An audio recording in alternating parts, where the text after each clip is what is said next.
Mon copain et moi étions ensemble depuis 6 mois, et tout semblait si naturel et authentique entre nous.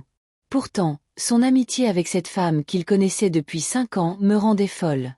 D'ordinaire calme, réservé et pesant ses mots, il se métamorphosait en sa présence. Il parlait, riait et s'illuminait comme jamais. Leurs blagues et leurs souvenirs partagés semblaient me mettre à l'écart.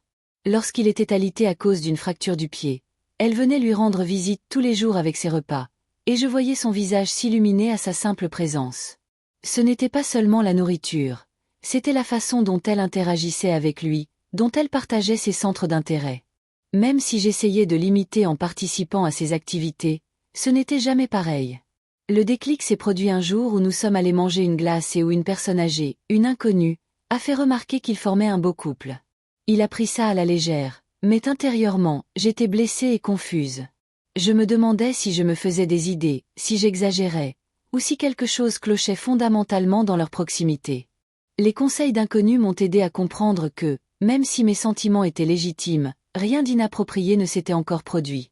J'ai donc décidé de me concentrer sur la création de nos propres expériences communes, ce qui a renforcé nos liens, même si ce n'était pas facile. 1 mois plus tard, il m'a avoué qu'elle lui avait confié avoir eu des sentiments passés pour lui, ce qui m'a rendu malade.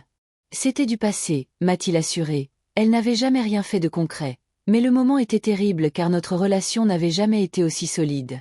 Nous nous sommes disputés, nous avons pleuré, et malgré tout, il m'a rassuré en me disant que j'étais sa priorité, qu'elle n'était importante qu'en tant qu'amie, et qu'il respecterait nos limites pour que je me sente en sécurité. C'était difficile, mais nécessaire, et pendant un temps, les choses se sont améliorées.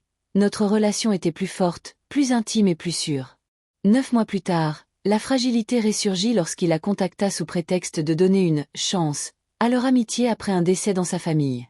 Soudain, je replongeais dans cette douleur, cette confusion et ce sentiment de trahison, me demandant comment quelqu'un que j'aimais pouvait tolérer une telle situation, malgré ses promesses. Des années plus tard, j'appris qu'il s'était marié et avait eu un enfant. Même si j'avais tourné la page, l'image de leur bonheur, un bonheur dont j'avais rêvé avec lui, me rappelait cruellement l'injustice de la vie. Ceux qui nous font du mal finissent parfois par prospérer, tandis que nous devons composer avec la douleur de ce qui aurait pu être.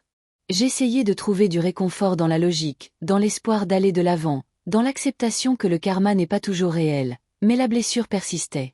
Pourtant, malgré tout, j'ai dû me rappeler que ma valeur et mon bonheur ne sont pas définis par les choix des autres ni par la vie qu'ils construisent, et que les tenir à l'écart de ma vie et me concentrer sur ma propre paix intérieure était le seul chemin pour enfin lâcher prise. Apprendre que l'amour, aussi profond soit-il, ne garantit pas toujours la fin espérée, et que la résilience ne vient pas de l'équité, mais de la capacité à se reconstruire après une rupture.